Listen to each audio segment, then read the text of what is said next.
네, 향년이 175세라는 제목으로 오늘 말씀 나누도록 하겠습니다.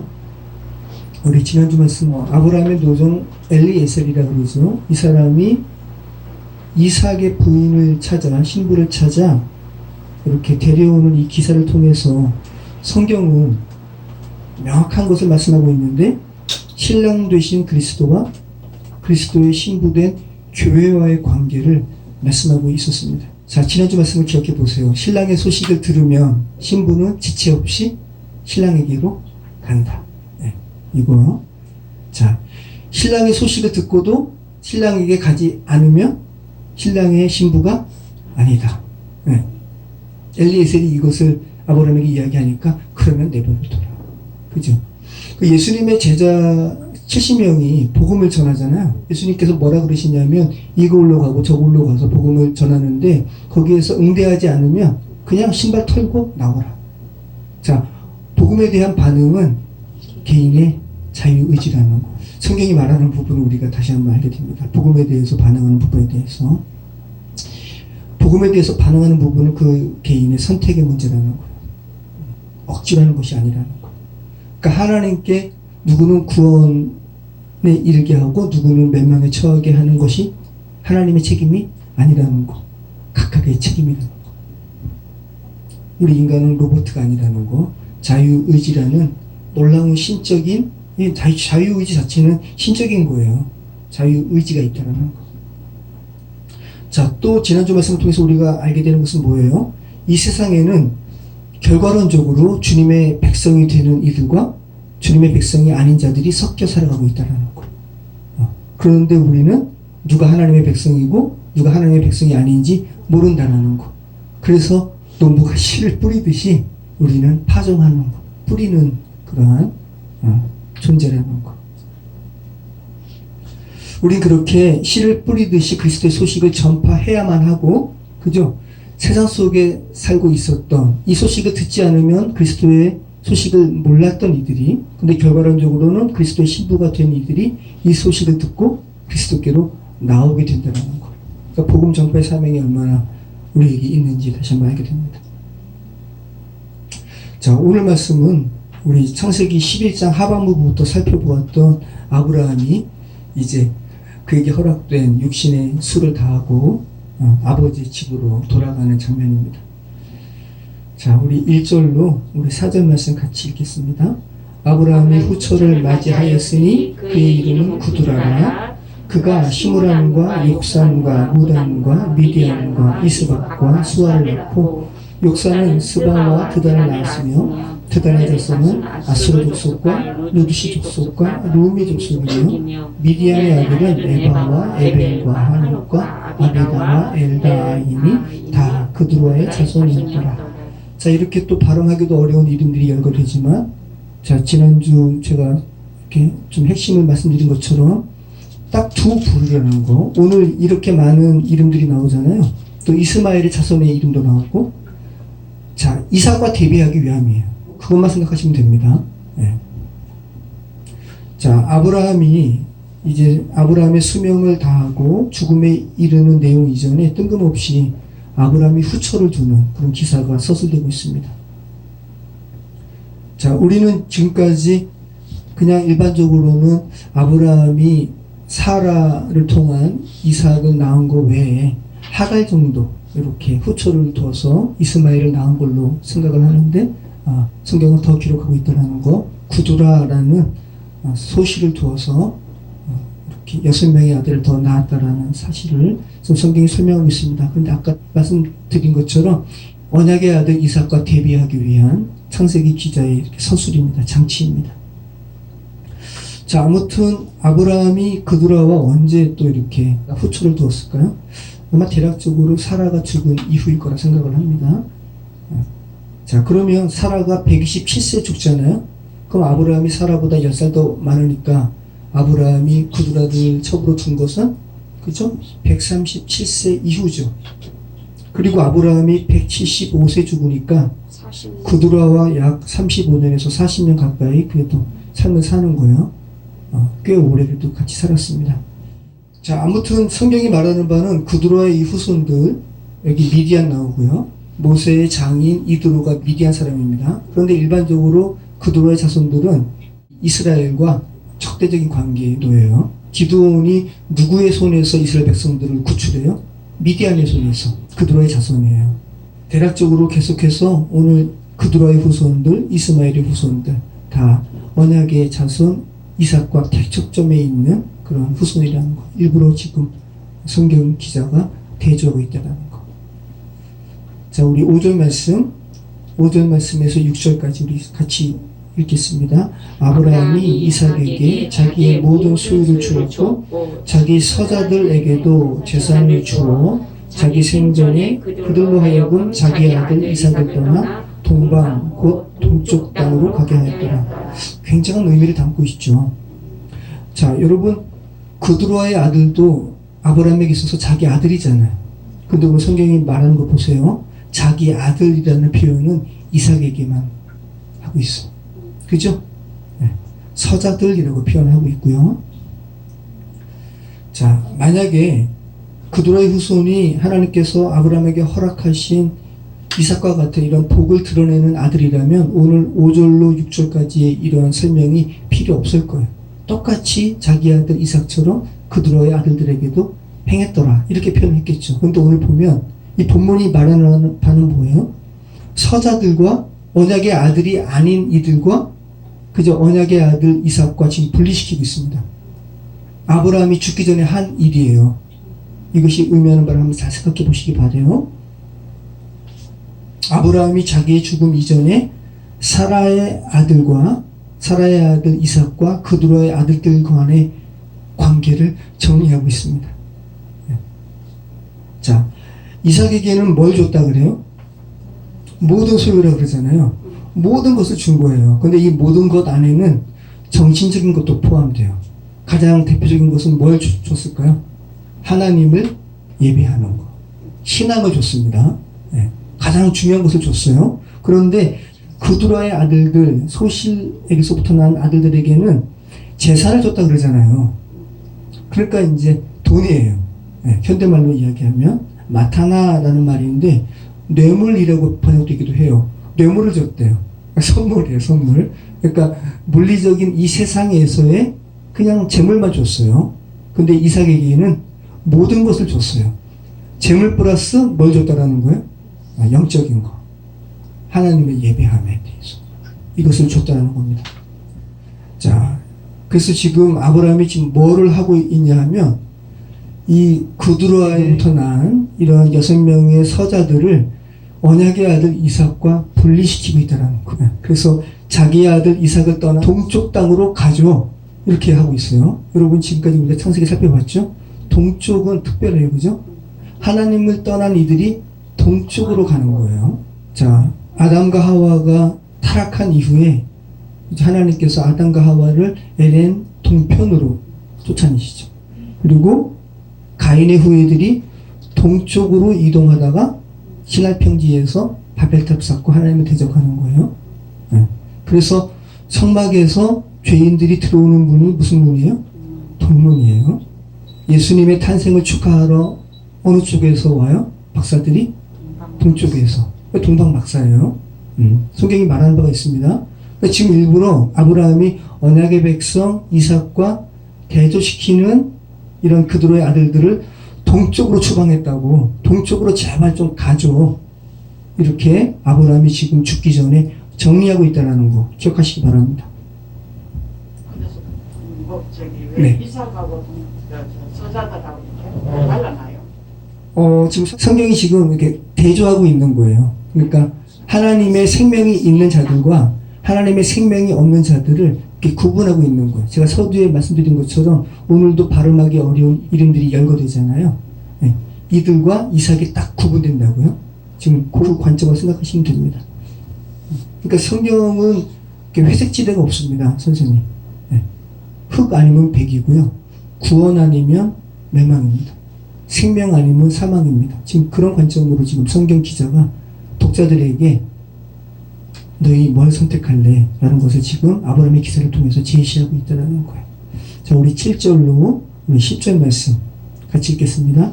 아브라함의 향년이 175세라 그의 나이가 높고 늙어서 기운이 다하여 죽어 자기 열조에게로 돌아가매 그의 아들들인 이삭과 이스마엘이 그를 마므레 앞 해족속 소알의 아들 에브론의 밭에 있는 막벨라굴에 장사하였으니 이것은 아브라함이 해족속에게서 산 밭이라 아브라함과 그의 아내 사라가 거기 장사되니라.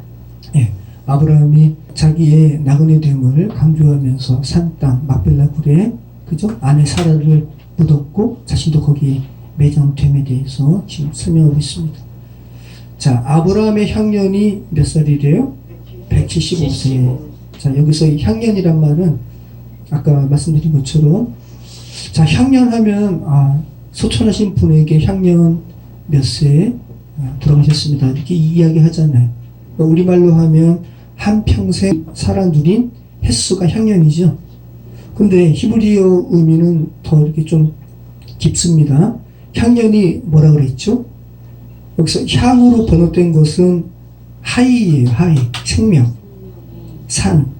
네, 이게 향으로 번역이 됐고 연으로 번역된 말은 쇠나입니다. 쇠나.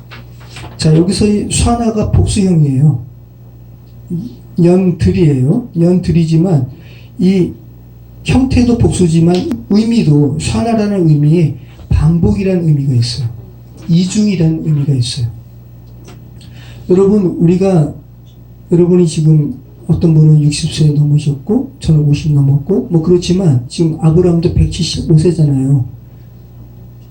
그저 하루하루의 반복이죠. 하루의 복수예요. 그래서 성경은 뭘 이야기하냐면 결국은 하루를 살아가는 거예요. 하루하루의 반복이에요. 우리의 인생은. 그러면 여러분 성경이 각 사람의 인생을 이야기하면서 하루들의 반복임을 이렇게 말씀하고 있다는 것은 다르게 이야기하면 우리에게 아버지 하나님께로 돌아갈 수 있는 기회가 주어진 것임을 반복이라는 의미에서 여러분이 오늘 하루 만약에 죄된 세상을 살아가는 이들이 오늘 하루 그들은 언제 아버지께로 언제 그에게 허락된 수가 맞춰질지 모르잖아요. 그런데 하나님을 만나지 않은 상태에서 오늘을 살아갔어요. 그런데 만약에 오늘 밤에 하나님께서 그의 영혼을 데려가시면 그러면 그는 아버지께로 돌아갈 그 하루를 놓친 거예요. 그러니까 하루의 반복이 우리의 인생이라는 것은 그 하루하루가 모든 인생에 있어서 아버지께로 돌아갈 뭐라는 거예요? 기회의 시간이라는 거예요. 기회의 시간. 그것을 기억하시기 바라요. 여러분 아브라함이 이 세상에서 하루하루 살아간 이런 기회의 시간들이 175라고 이야기합니다. 자, 인간 편에서는 더 살 수 있는데 아깝게 더 살지 못했네 라는 생각이 들 수 있겠지만 하나님께서 아브라함에게 허락하신 시간이 175년이었어요.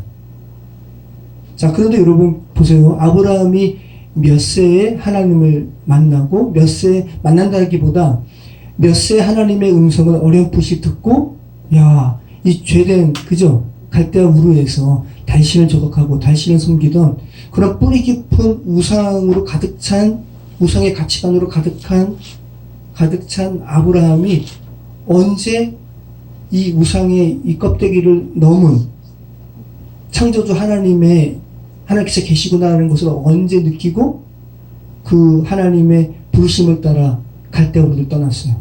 75세. 근데 지금 175세에 하늘나라 가잖아요. 그러니까 정확히 100년. 네. 100년 동안 하나님 보시기에는 의미 있는 아브라함의 생애가 100이었어요.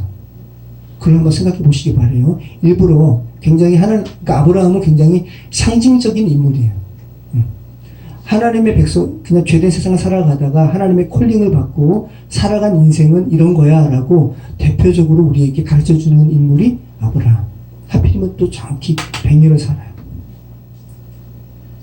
자, 여러분 분명히 하나님의 백성들은 여러분도 마찬가지입니다. 아브라함도 마찬가지고 그냥 죄된 세상 사람과 전혀 하등 차이가 없는 삶을 살다가 분명히 어떠한 시점에 하나님의 음성을 듣고 하나님께 반응한 시점이 분명히 존재한다는 거. 아브라함은 그것이 75세였다는 거. 저와 여러분은 각각 어느 때인지 한번 생각해 보시기 바래요. 자, 하나님은 인생을 살피세요. 한번 시편 33편 한번 볼까요? 시편 33편 13절 우리 한번 읽어볼게요. 여호와께서 하늘에서 굽어보사 모든 인생을 살피시며 곧 그가 거하시는 곳에서 세상의 모든 거민들을 굽어 살피시는도다. 자, 우리 창조주 하나님께서는 세상을 굽어 살피시는 거예요. 하감하시면서 저 인생은 지금 어떻게 살아가나 다 본다라는 거죠. 왜? 하나님은 창조주시니까. 자, 역대하 16장 9절 한번 읽어볼게요. 여호와의 눈은 온 땅을 두루 감찰하사 전심으로 자기에게 향하는 자들을 위하여 능력을 베푸시나니. 이 말씀은 선견자 하나니가 유다왕 아사가 하나님을 의지하지 않고 이방 강대국을 의지할 때 아사에게 한 말이에요. 왕이시여, 하나님은 온 땅을 두루 감찰하십니다. 그리고 어떤 사람을 보시냐 하면 전심으로 자기에게 향하는 이들을 보신다는 거예요.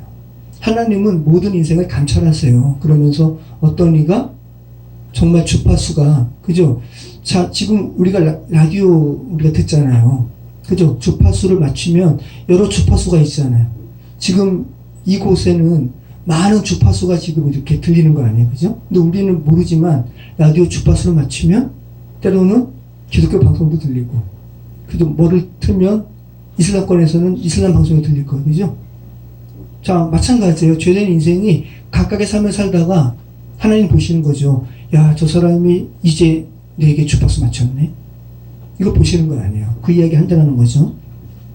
자, 다니엘서 말씀에도 저는 청년 때 이 말씀이 너무 깊게 은혜가 됐어요. 다니엘에게 천사가 이렇게 와서 이야기하는 거죠.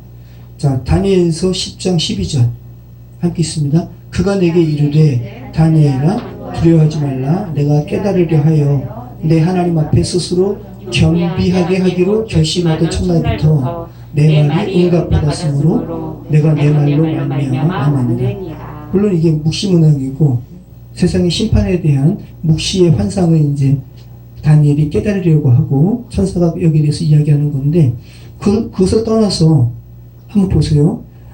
내가 깨달으려 하여 내 하나님 앞에 스스로 겸비하게 하기로 결심하던 첫날부터.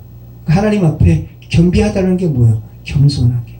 창조주 하나님을 인식하고 겸비하게 하려고 결심하던 첫날부터 내 말이 하나님께 들림바 되었다. 자, 하나님은 모든 인생을 두루 감찰하신다고요. 그리고 어떤 인생이 아직도 저 인생은 피조물인 저 인생은 창조주인 나를 아직도 모르는구나. 그런데 어떤 사람이 반짝하고 저 사람이 암흑 가운데 있었는데 이제 나를 인식하게 되었네. 그죠? 네. 레이더가 딱 감지해가지고 반짝하듯이 주께서 이렇게 보신다는 거예요. 아브라함은 그것이 75세였다는 거죠. 네.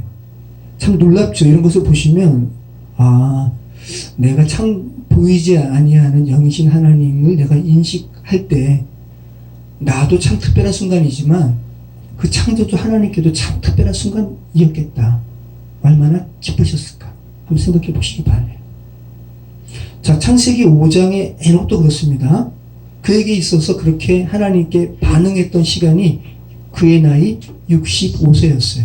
한번 읽어볼게요. 창세기 5장 21절로 27절 읽어보겠습니다. 에녹은 65세에 무두셀라를 낳았고 무두셀라를 낳은 후 300년을 하나님과 동행하며 자녀들을 낳았으며 그는 365세를 살았더라. 에녹이 하나님과 동행하더니 하나님이 그를 데려가심으로 세상에 있지 아니하였더라. 무두셀라는 187세에 라멕을 낳았고 라멕을 낳은 후 782년을 지내며 자녀를 낳았으며 그는 969세를 살고 죽었더라. 자, 여러분 기억나시죠? 에녹이 셋의 자손, 하나님의 생명이 있는 톨레도 가문 가운데 있었지만 그래서 65년을 그렇게 살았지만 특별히 하나님과 동행한다라는 수식을 붙일 수 있는 삶이 아니었다는 거. 그런데 65세라는 에녹의 나이 65세라는 특별한 요 시점에 에녹이 살아계신 하나님을 인식하게 되었다는 거. 그리고 그때부터 하나님과 동행했다는 거. 자, 그런데 이 65세 때 어떤 일이 있었냐 하면 22절 나오죠. 무두셀라를 낳은 후 300년을 하나님과 동행하며 자녀를 낳았다라는 거예요. 이 무두셀라라는 의미가 뭐라 그랬어요? 창 던지는 자라 그랬습니다. 고대에 그죠? 전쟁 가운데 양쪽 진영의 대표자들이 서로 싸우잖아요. 그죠? 네. 그래서 창 던지는 자, 이 무두셀라라는 이름의 의미에는 그가 죽을 때 심판이 있으리라 라는 의미가 무두셀라라는 의미예요. 그래서 무두셀라가 죽을 때 무두셀라의 손자 노아의 나이 600세였어요. 네. 무두셀라 969세 죽잖아요. 그때 무두셀라의 손자 나이는 600세라고요. 노아의 나이 600세 때 세상에 홍수가 임했어요. 심판이 임한 거예요. 그러니까 에녹이 65세까지는 하나님과 동행한다라는 소식을 할 수 없을 정도로 그냥 그렇게 살았다라는 거예요.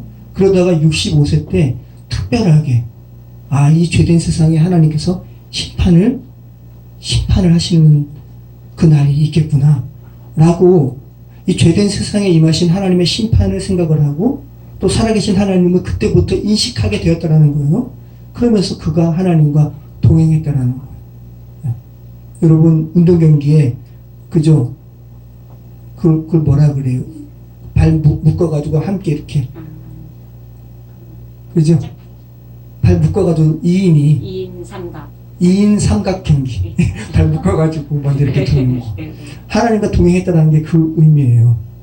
하나님께서 이만큼 가시면 에녹도 그만큼 가고 멈추시면 멈추고 이게 동행입니다. 자, 각각이 이렇게 하나님께서 이렇게 보시다가 에녹은 65세 때 하나님께 반짝거리면서 반응하는 시점이 있었다라는 거. 아브라함은 75세라는 거. 그러니까 여러분도 안 늦었어요. 그죠? 정말. 그러니까 100세 동행할 수도 있어요. 그죠? 그리고 그렇게 돼야 돼요. 그 자신의 수가 다하기 전에 하나님과 이렇게 하나님의 주파수를 맞춘 시간이 있어야 돼요. 이것이 복된 인생입니다. 오늘 그 말씀 하고 있는 겁니다.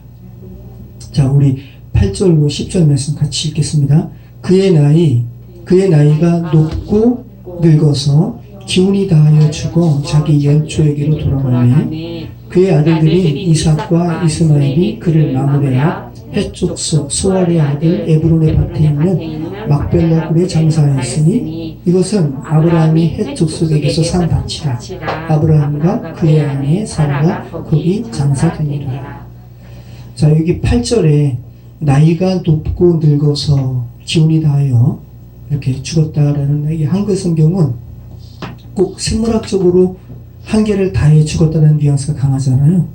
자, 그런데 원문에는 독특한 단어가 포함되어 있습니다. 히브리 원문에는 아브라함의 이 죽음의 기사에는 창조 기사에서 하나님께서 세상을 지으시고 하나님께서 빛이 있으라 하심에 빛이 있었고 하나님 보시기에 좋았더라. 그죠? 하나님께서 세상을 창조하시고 좋으셨다라는 토부라는 단어가 아브라함의 죽음의 기사에 있어요. 아브라함의 이러한 하나님께 반응하고 하나님과 동행하며 삶을 살다가 아버지의 집으로 간 아브라함의 삶이 주님 보시기에 좋으셨다라는 것. 이 토부라는 게 있습니다. 여기 그의 나이가 높고 늙어서라고 할 때 나이가 세바라는 거예요. 세바. 그리고 여기 높고라고 번역된 말이 뭐냐면 토부예요. 네. 그래서 히브리적인 의미로는 백발의 의미예요. 그러니까 히브리적인 의미에는 사람이 이렇게 하나님의 형상대로 아주 거룩하게 이렇게 나이 든 모습을 백발로 표현해요. 자, 그리고 여기 기운이 다하여라는 말은 가바라는 말이거든요. 배터리가 영원하지 않잖아요. 배터리 방전되잖아요. 그죠? 여러분, 이것을 생각한다면 우리의 삶을 정말 잘 사셔야 돼요. 우리의 삶이 영원하지 않다는 거. 배터리 같다는 거. 방전되고 다시 재충전이 아니라 방전되면 인생은 아버지께로 돌아간다는 거. 모든 인생은 배터리가 방전되듯이 인생의 기운이 다하는 때가 온다는 것. 그리고 이것을 인식하는 삶이 지혜로운 삶이라고 성경은 이야기하고 있는 거예요. 자, 아브라함도 다른 사람처럼 육신적인 마지막의 순간이 왔습니다. 그런데 아까 드린 말씀처럼 아브라함의 죽음에 창세기 기자는 토부라는 단어를 쓰고 있습니다. 자, 그래서 혹시 죽음과 관련해서 그냥 일반적으로 그냥 죽음과 관련해서 관용어구로 토부라는 말이 쓰이는 건 아닌가 싶어서 오늘 본문 말씀 보면 여기 17절 말씀 보면 아브라함의 아들, 그죠? 이스마엘에 대한 죽음의 기사도 나오잖아요. 보세요. 17절 말씀 미리 한번 읽어볼까요? 이스마엘은 향년이 137세의 기운이 다하여 죽어 자기 백성에게로 돌아갔고, 자 여기 보면 8절에 그의 나이가 높고 늙어서 기운이 다하여 죽어 자기 어찌로 돌아가네. 별 차이가 없는 것 같죠? 근데 이스마엘의 기사에는 토부가 없어요. 네. 성경에 어떤 사람의 죽음의 기사에 토부라는 말이 사용된 이 사람이 3명이에요. 아브라함, 그리고 기드온, 다윗. 자, 아브라함의 기사는 우리가 지금 살펴봤고, 자, 기드온의 기사, 우리가 사사기 8장 32절 같이 읽겠습니다. 요아스의 아들 기드온이 나이가 많아 죽음에 아비에셀 사람의 오브라에 있는 그의 아버지 요아스의 묘실에 창사되었더라. 그냥 우리말 개정으로 번역된 것만 보면 이스마엘과 별 차이가 없어 보여요. 그죠? 그런데 히브리어 원문은 여기 나이가 많아 라고 번역된 말이 세바 토부예요. 아브라함과 똑같습니다. 세바 토부. 자, 역대상 다윗입니다. 자, 역대상 29장 28절 그가 나이 많아 늙도록 보하고 종기를 누리다가 죽음에 그의 아들 솔로몬이 대신하여 왕이 되니라. 다윗의 죽음인데 여기 나이 많아 늙도록 이것도 세바 토부예요.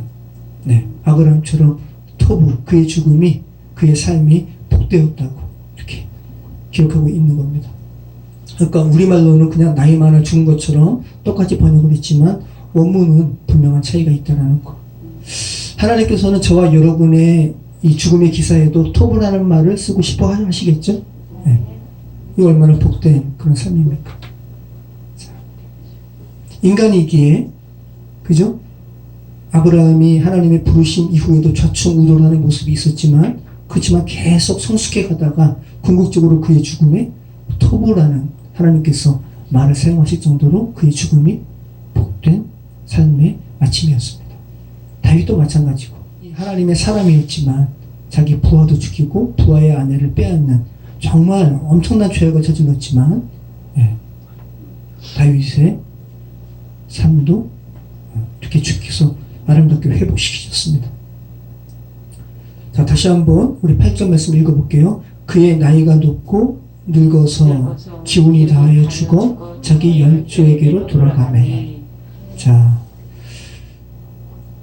지난번에 우리 김한숙 권사님 어머니 소천하셨을 때 장례식장에서도 제가 이 말씀 나눴지만 저는 이렇게 장례식장에서 이 말씀 제가 창세기를 강의하면서 너무 깊게 와서 자, 여기 보면 창세기 49장 33절에도 그죠? 아브라함의 손자죠. 아브라함의 손자 야곱이 이제 하늘나라 가거든요. 거기에도 지금 창세기 25장 8절에 이 단어가 있는데 여기 그의 나이가 높고 늙어서 기운이 다하여 죽어 자기의 열지로 돌아가매. 이 돌아가매라고 번역된 말이 뭐냐면 아사프라는 말이거든요. 소집하다, 모으다라는 말이에요. 그러니까 아브라함이 나이가 높고 죽어서 기운이 다해서 자기 열지로 돌아갔다라는 말을 이 아사프로 번역한 말인데 소집하다는 말이라는 거고요. 하나님께서 자신의 백성을 소집했다. 이해되시죠? 이게 아사프예요. 자, 그런데 창세기 49장 38절 말씀은 참 독특한데 한번 읽어볼게요. 같이. 야곱이 아들에게 명하기를 마치고 그 발을 침상에 모으고 숨을 거두니 그의 백성에게로 돌아갔더라. 여기에는 아사프라는 말이 2번 쓰여요. 하나는 그의 백성에게로 돌아갔더라 이거고, 또 하나 아사프가 뭐가 번역이 된 말이냐면 그 발을 침상에 모으고. 자, 우리가 죽으면 그저 시체를 동여매잖아요. 발을 모은다고요. 염하잖아요. 그죠? 네, 이 창세기 기자가 창세기 말씀이 놀랍도록 육신의 죽음의 마지막을, 그런데 이 육신의 죽음의 마지막 할 때 이 육신은 야곱이잖아요. 하나님의 백성이에요. 하나님의 백성의 죽음의 마지막을 영혼과 연결시키고 있어요. 아사프라는 단어를 통해서. 야곱이 죽었어요. 그의 발을 모았어요. 그죠? 그 모은 그 순간이 아버지의 집에서는 그의 백성 야곱이 주께서 소집한 순간이에요. 그러니까 이 생의 마지막과 영혼을 아사프라는 단어로 연결시키고 있다는 거. 놀랍죠? 네. 자, 오늘 아브라함이 아버지 집으로 돌아갑니다. 자, 하나님 아버지의 편에서는 아브라함을 소집하신 겁니다. 모으신 겁니다. 여러분도 다 하나님께서 모으시는 그런 한 사람 한 사람 되시기 바랍니다. 자, 그리스도인에게 있어서 죽음은 아버지의 집으로 돌아가는, 어떤 종교는 무라 그러고 아무것도 아니라 그러고, 그죠? 어떤 것은 다시 이 생에서 잘못하면 짐승으로 윤회한다고 그러고, 하지만 다 사탄의 속삭임에 사람들이 만든 사상이에요. 인생은 다 한 번의 기회밖에 없고 다시 그 기한이 닿으면 아버지께로 돌아가요. 그리고 계속 그 초청을 거부한 이들은 심판의 부활로, 그죠? 아버지 초청을 받아들인 이들은 생명의 부활로 나오게 되어 있습니다. 자, 우리가 돌아가는, 하나님의 자녀가 돌아가는 아버지의 집은 어떤 집이에요? 하늘과 아버지께 죄를 지었다면서 아버지께서 받아주실까? 걱정하면서 돌아가는 그런 집이 아니라 모든 것을 용납하시는 아버지 집이에요. 그죠? 그래서 좀 이따 읽어볼게요. 내가 아버지께 죄를 지어서 집을 뛰쳐나갔다가 이제 다시 집으로 돌아가는데 아버지가 나를 반겨주실까? 걱정 반 기대 반으로 가는 그런 아버지 집이 아니라고요. 영성가 헨리 나우엔이라는 분이 계시죠. 이분이 렘브란트라는 그 1600년대에 네덜란드의 화가가 있습니다. 명암을 극대화해가지고 그림을 그렸어요. 뒤에 한번 보시죠. 자료 뒤에 보면 제가 그림을 하나 올려놨는데, 이 그림 보시면 이게 렘브란트가 그린 그림인데요. 제목이 뭐냐면 탕자의 귀환이라는 그림이에요. 여기 한 명이 무릎 꿇고 있잖아요. 자, 이 무릎 꿇은 이 아들입니다. 둘째 아들. 이 아들이 탕자예요. 아버지의 재산을 미리 달라 그래가지고 탕진하고 돌아왔는데, 참 렘브란트 대단하죠. 이 아들을 감싸는 아버지의 표정을 보세요. 자, 이것을 렘브란트는 천재예요. 명암을 극대화시켜가지고 정말 아주 깊은 인생을 표현하고 있는 거죠. 그리고 우측에 어떠한 젊은 사람이 보이죠. 느껴지죠? 굉장히 이 아버지가 둘째 아들을 이렇게 감싸는 모습을 냉담하게 쳐다보죠. 네. 이게 바로 누가복음에 예수님께서 말씀하신 탕자와 관련된, 근데 정확하게는 이 누가복음의 이 말씀은 일반적으로는 탕자의 비유라고 이야기하지만 정확하게는 탕자의 비유가 아니라 아버지 하나님의 사랑, 아버지의 사랑이 주제입니다. 제목이기도 하고. 자, 우리 한번 이 그림 한번 잠깐 보셨는데, 누가복음 15장 11절로 32절 말씀을 우리 한번 읽어보겠습니다. 또 이르시되 어떤 사람에게 두 아들이 있는데 그 둘째가 아버지에게 말하되 아버지여 재산 중에서 내게 돌아올 분깃을 내게 주소서 하는지라. 아버지가 그 살림을 각각 나눠주었더니 그 후 며칠이 안 되어 둘째 아들이 재물을 다 모아가지고 먼 나라에 가서 거기서 허랑방탕하여 그 재산을 낭비하더니 다 없앤 후 그 나라에 크게 흉년이 들어 그가 비로소 궁핍한지라.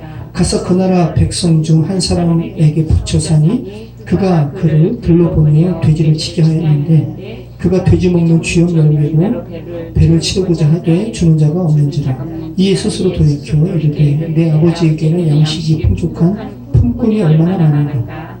나는 여기서 주려 죽는구나.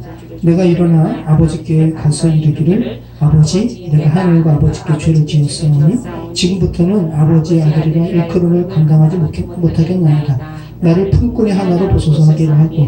자 보세요. 이 둘째 아들이 정말 탕자고요. 당시 유대의 입장에서는 돌로 맞아 죽어도 싼 아들이에요.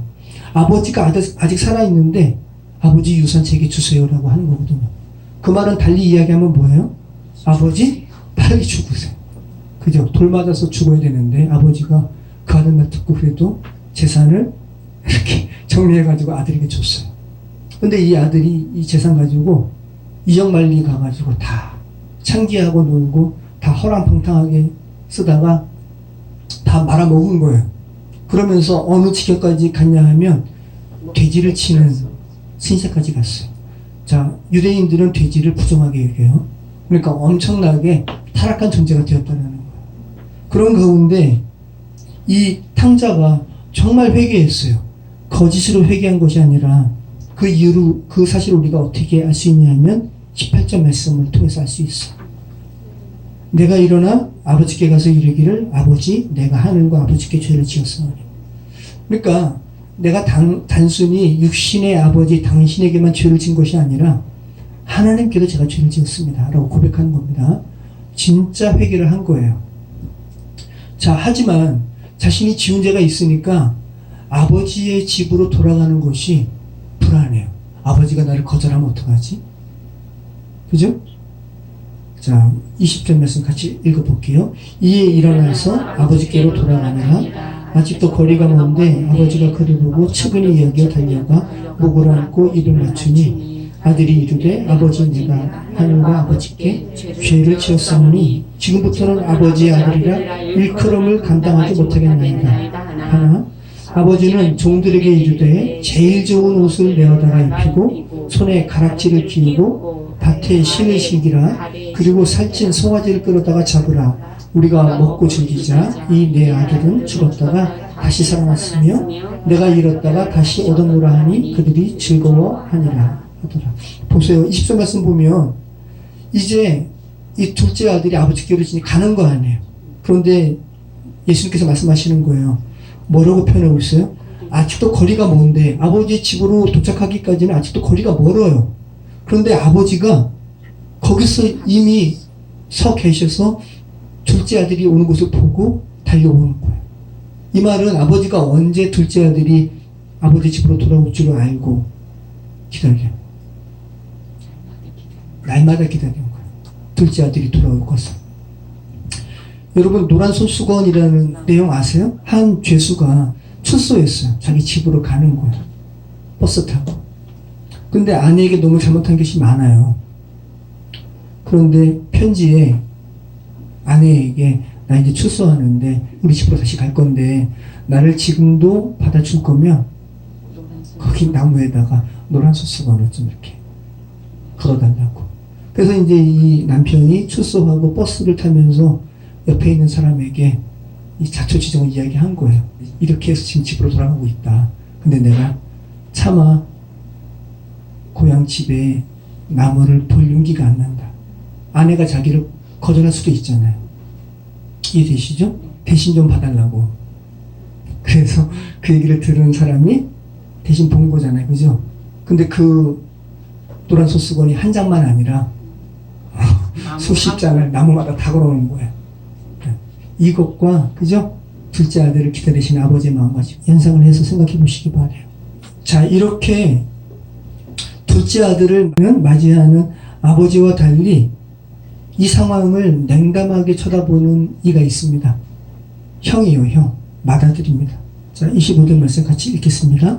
맏아들은 밭에 있다가 돌아와 집에 가까이 왔을 때 풍악과 춤추는 소리를 듣고 한 종을 불러 이 무슨 일인가 물은데 대답하되 당신의 동생이 돌아왔음에 당신의 아버지가 건강한 그를 다시 맞아들이게 됨으로 인하여 살찐 송아지를 잡았나이라 하니 그가 노하여 들어가고자 하지 아니하거늘 아버지가 나와서 보는데 아버지께 대답하여 이르되 내가 여러 해 아버지를 섬겨 명을 어김이 없거늘 내게는 염소 새끼라도 주어 나와 내 벗으로 즐기게 하신 일이 없더니 아버지의 살림을 창녀들과 함께 삼켜버린 이 아들이 돌아오매 이를 위하여 살찐 송아지를 잡으셨나이다. 아버지가 이르되 예 너는 항상 나와 함께 있으니 내 것이 다 내 것이로되 이 내 동생은 죽었다가 살아났으며 내가 잃었다가 얻었기로 우리가 즐거워하고 기뻐하는 것이 마땅하다 하니라. 자 보세요. 여기 이 아들은 표면적으로 보면 착한 아들 같아요. 그죠? 여기 보세요. 제가 여러 해 아버지를 섬겨 명을 어김이 한 번도 없었습니다. 그런데 내게는 염소 새끼라도 줘서 나를 격려한 적이 없습니다. 그런데 아버지의 재산을 이렇게 말아먹고 돌아온 이 동생을 이렇게 반기십니까? 라고 화를 내는 거잖아요. 죄된 세상의 가치관으로 본다면 이 아들이 이해가 되죠. 그런데 아버지 입장에서는 이 첫째 아들도 탕자예요. 아버지의 마음을 모르는 거예요. 야 내가 너 염소 새끼 한 마리 안 줬다고 너 이렇게 그러니? 넌 항상 나와 함께 있었잖아. 이 말은 뭐예요? 내 것이 내 것이었잖아. 이것을 넌 모르니? 라고 이야기하는 거죠. 그러면서 너의 동생은 죽었다가 다시 살아났는데 내가 이렇게 기뻐하는 것이 맞지 않니? 라고 이야기하는 거예요. 그러니까 오늘 이 본문의 말씀은, 본문의 주제는 뭐예요? 탕자가 주제가 아니라 아버지의 사랑, 아버지의 마음이 주제예요. 네.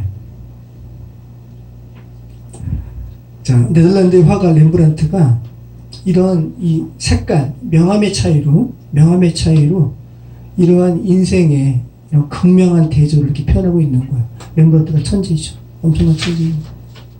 이 탕자의 귀환이라는 그림을 다시 한번 보시죠. 렘브란트가 얼마나 천재적으로 이것을 표현했는지.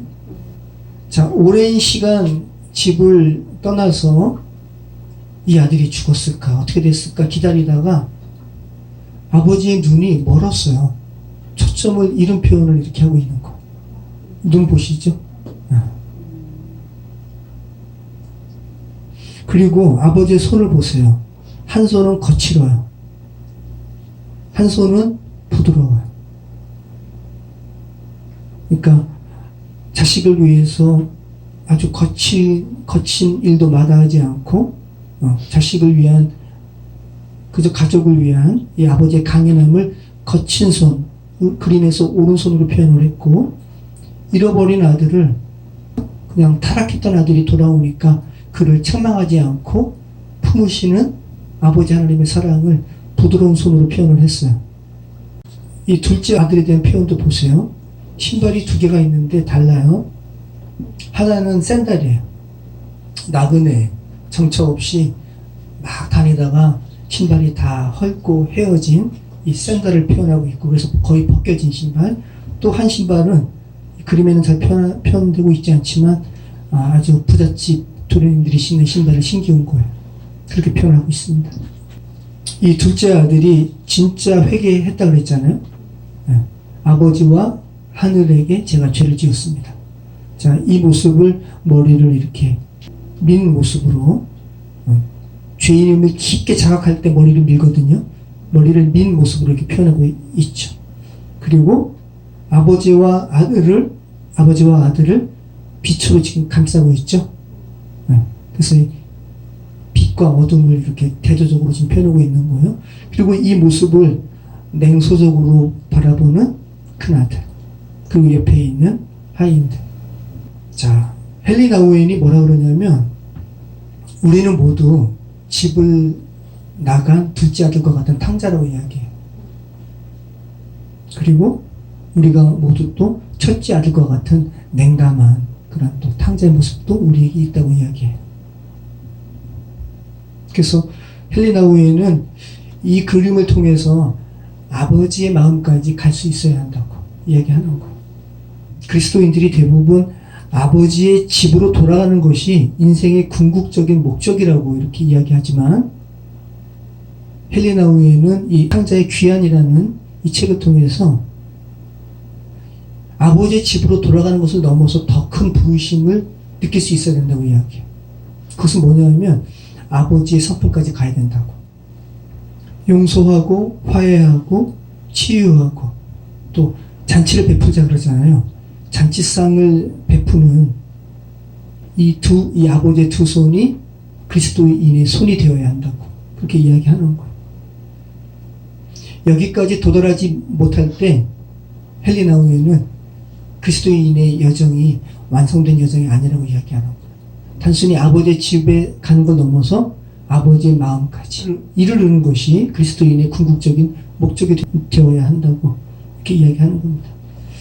자, 아브라함이 이제 이렇게 삶의 여정을 뒤로하고 아버지의 집에 들어가게 된 겁니다.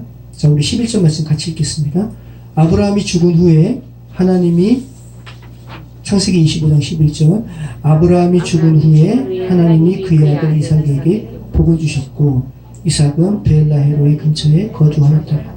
자, 여기서 이 복은 무슨 복이라고 그랬죠? 바라크입니다. 그러니까 돈이 아니에요. 재물이 아니에요. 바라크의 근본 의미는 하나님을 송축함. 하나님을 예배하는 아주 근원적인 복을 하나님께서 이삭에게 주신 거예요. 그러니까 아브라함이 이삭에게 모든 것을 주었다고 할 때 영적인 것도 주었다고 그랬잖아요. 예. 이삭이 정말 그 복을 받은 거죠. 하나님을 예배하는 자가 되었습니다. 이 복이 가장 큰 복이죠. 정말. 자, 우리 12절로 18절 말씀 같이 읽겠습니다. 사라의 여종 애굽인 하갈이 아브라함에게 낳은 아들 이스마엘의 족보는 이러하고 이스마엘의 아들들의 이름은 그 이름과 그 세대대로 이와 같으니라. 이스마엘의 장자는 느바요시요 그 다음에 게달과 압부엘과 밉산과 미스마와 두마와 마사와 하닥과 데마와 여둘과 나비스와 게드마니 이들은 이스마엘의 아들들이요 그 총과 부락대로 된 이름이며 그 족속들에는 12 지도자들이었더라. 이스마엘은 향년이 137세에 기운이 다하여 주고 자기 백성에게로 돌아갔고 그 자손들은 하윌라에서부터 아수르로 통하는 애굽 앞 술까지 이르러 그 모든 형제의 맞은편에 거주하였더라. 자, 아까 그드로의 자손들과 똑같은 거예요. 이삭과 대비되는 이름들입니다. 네. 자, 이스마엘의 족보가 전체적으로 보면은 굉장히 이 가인의 후예들처럼 잘 나가요. 그래서 아브라함의 아들, 이삭의 아들, 그죠? 아브라함의 손자 야곱이 12아들이 있잖아요.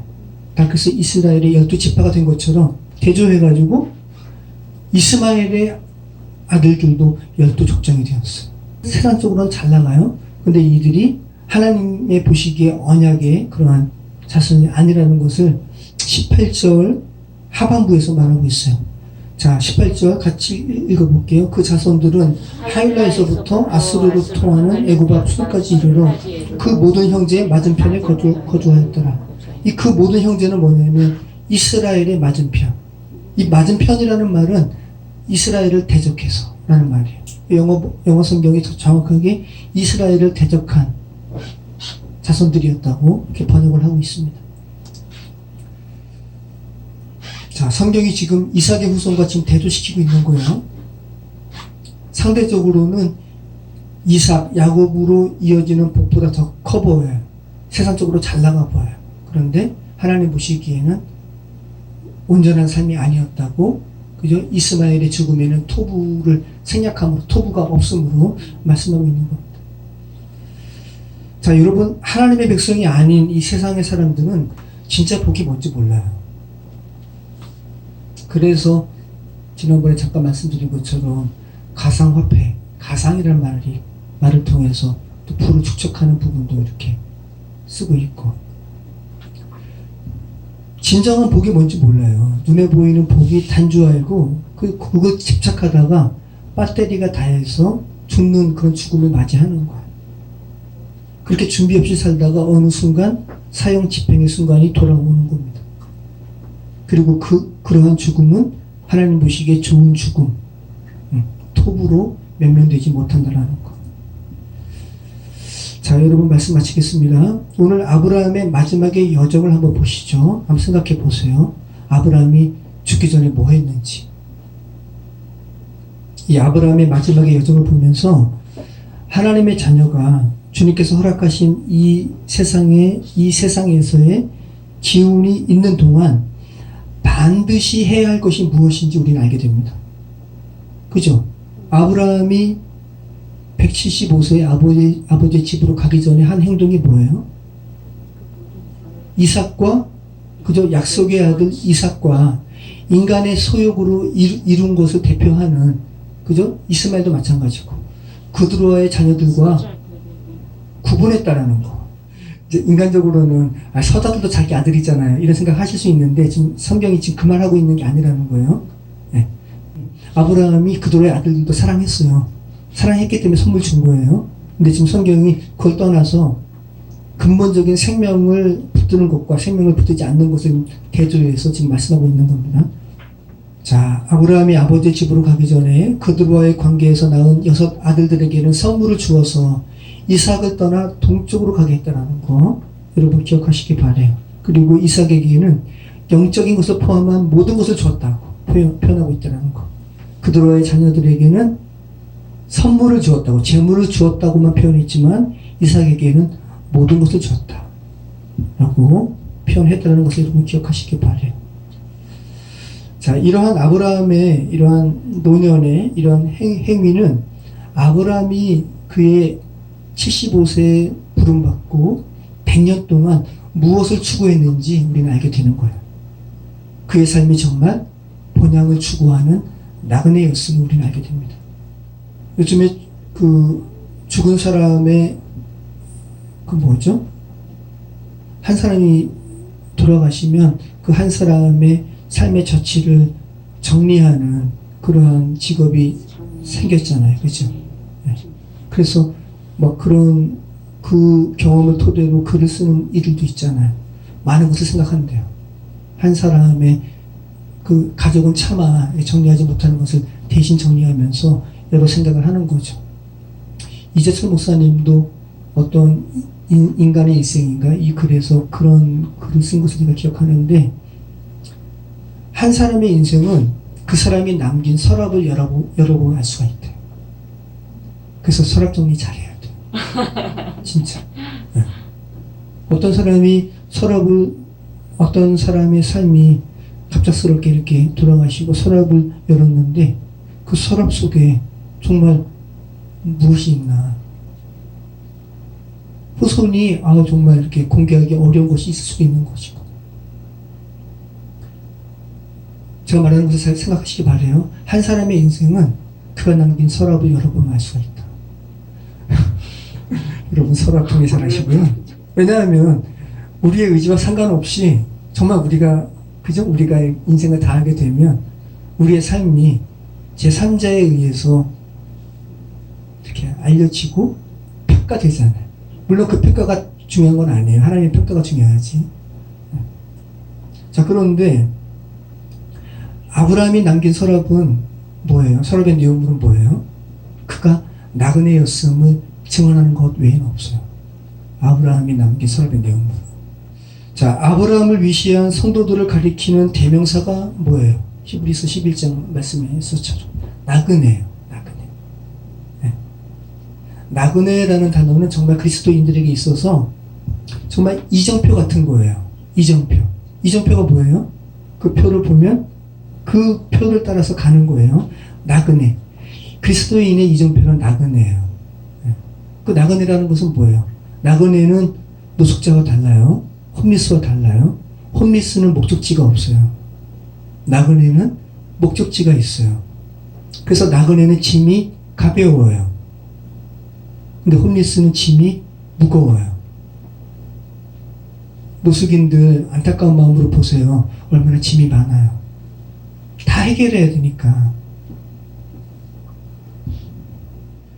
자, 우리가 오늘 아브라함처럼 또 히브리서 11장에 언급된 구약의 믿음의 선진들처럼 본향을 찾는 나그네의 삶을 분명히 살아간다면 저와 여러분의 육신적인 삶이 마감될 때 우리의 삶은 또 나그네라는 이정표로 여러분 후손들에게 전해질 거예요. 그리고 여러분의 후손들이 정확하게 아버지의 집을 찾아올 수 있도록 그런 이정표로 여러분의 삶이 제공이 될 겁니다. 그리고 그러한 삶을 주께서 보시기에 좋은 삶이었다고 토부라는 말을 쓰면서 여러분의 죽음이 기록될 겁니다. 그리고 이 죽음이 가장 복된 죽음이에요.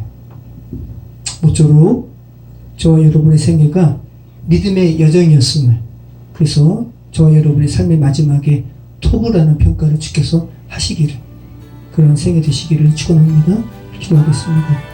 참 좋으신 하나님 감사합니다. 오늘 아브라함이라는 수천 년 전에 살았던 한 사람의 일생을 보면서 그러면 우리가 어떤 삶을 살아야 하는가 다시 한번 생각하게 됩니다.